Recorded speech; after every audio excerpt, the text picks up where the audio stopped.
10 வயசுலே காந்திஜி கிட்ட பிரிட்டிஷ்காரங்க நம்மளை கொள்ளையடிக்கிறாங்க, அவங்கள நான் சுட்டு கொல்ல போறேன் அப்படின்னு சொன்ன பெண் குழந்தையை பத்தி உங்களுக்கு தெரியுமா? இதே பெண் குழந்தை பின்னாடி நேதாஜி சுபாஷ் சந்திரபோஸோட ஆர்மியில இந்தியாவின் முதல் பெண் உளவாளியா மாறின கதை உங்களுக்கு தெரியுமா? வாங்க தெரிஞ்சுக்கலாம். திருச்சியை சேர்ந்த ராஜாமணியோட குடும்பம் சிறு வயதிலே பர்மாக்கு போய் செட்டில் ஆகிறாங்க.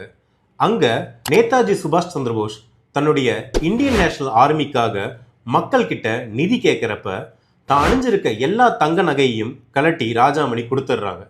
ஏதோ தெரியாம ஒரு பெண் குழந்தை இப்படி கொடுத்ததா நினைக்கிற நேதாஜி அவங்களோட வீட்டுக்கே போயிட்டு அதை திருப்பி கொடுக்குறாரு. ஆனால் அதை வாங்க மறுக்கிற அவங்க, இதை நான் திருப்பி வாங்கிக்கணும்னா என்ன உங்களோட படையில சேர்த்துக்கணும்னு சொல்றாங்க. இதை கேட்ட நேதாஜி என்ன சொல்றாருன்னா, லக்ஷ்மி வரும் போகும், ஆனா சரஸ்வதி எப்பயுமே தங்கி இருக்குன்னு சொல்லிட்டு ராஜாமணி சரஸ்வதின்ற பேரை சூட்டுறாரு. இந்தியன் நேஷனல் ஆர்மியில நர்ஸா ஜாயின் பண்ற இவங்க பின்னாடி ஒரு உளவாளியா, அதாவது ஸ்பையா மாறுறாங்க. பையனோட வேஷம் போட்டுக்கிட்டு மணின்ற பேரை தனக்கு சூட்டிக்கிட்டு பிரிட்டிஷ் ஆர்மி கேம்புக்குள்ளார என்டர் ஆகுறாங்க. அங்க பிரிட்டிஷ் ஆபீசர்ஸ்க்கு துணி துவைக்கிறது, ஷூ பாலிஷ் போடுறது, இந்த மாதிரியான வேலைகளை செஞ்சுட்டு அவங்களுக்கே தெரியாம அவங்களுடைய ரகசிய கோப்புகளை, அதாவது ஃபைல்ஸை திருடி இந்தியன் நேஷனல் ஆர்மிக்கு சென்ட் பண்றாங்க. இப்படி ஒரு வருஷம் பிரிட்டிஷ் கண்ணிலேயே மண்ணை தூவி உளவு பார்த்தாங்க. அவங்க பார்ட்னர் துர்கா அப்படின்றவங்கள பிரிட்டிஷ் ஆர்மி கைது செய்யறப்ப ராஜாமணி ஓடிடல.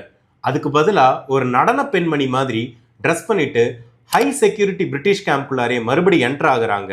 அங்க இருக்க ஆபீசர்ஸ்க்கு ஓபிஎம் கலந்து கொடுத்துட்டு எஸ்கேப் ஆகவும் ட்ரை பண்றாங்க. அப்படி தப்பிச்சு வரும்போது ஒரு பிரிட்டிஷ் சோல்ஜர் சுட்டதுனால அவங்க காலில் குண்டு பாயுது.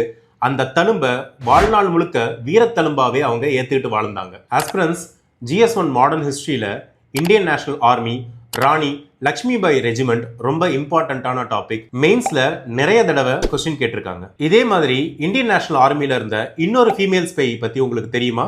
அவங்களோட நேமை கீழே கமெண்ட் பண்ணுங்க. இந்த மாதிரி இம்பார்ட்டன்டான பர்சனாலிட்டிஸை பத்தி தெரிஞ்சுக்கவும், நிறைய ஹிஸ்டரியை உங்களுக்கு UPSC சிலபஸோட மிங்கிள் பண்ணி படிக்கவும் Veranda IAS சேனலை சப்ஸ்கிரைப் பண்ணுங்க. Veranda IAS, where your dream becomes reality.